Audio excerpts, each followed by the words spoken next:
Сәлем қыздар, бүгін сіздермен бірге қатпарлы қамырдан өте дәмді круассан жасаймыз. Рецепті міндетті түрде сақтап алып жасап көріңіздер.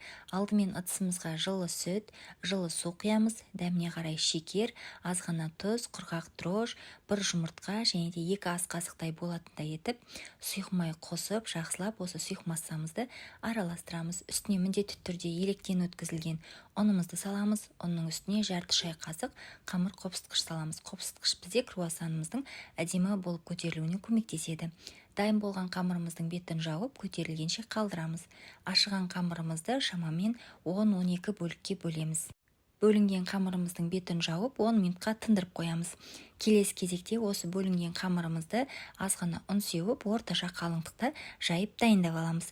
Барлық бөлінген қамырды бір тегіс, бірдей жұқалықта жайып дайындап аламыз. Және де осы жайылған қамырдың үстіне бөлме температурасында тұрған сары майымызды жағып шығамыз. Сары май міндетті түрде бөлме температурасында болу керек, ертіп жағуға болмайды. Көріп тұрғандарыңыздай осындай кішкентай қасықтың көмегімен орталарына сары майымызды жағып шығамыз.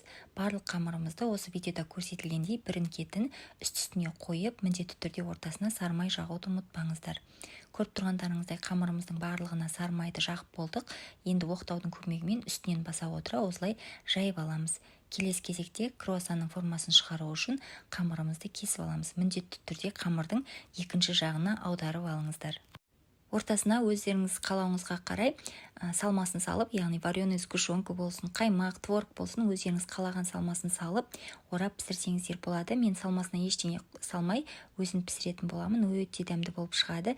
Бетіне міндетті түрде жұмыртқаның сары уызын жағамыз. Қызып тұрған печкіде 170-180 градуста шамамен 20-25 минут аралығында пісіреміз. Біздің круассандар өте жұмсақ, қатпарлы және де дәмді болып шығады. Ас болсын.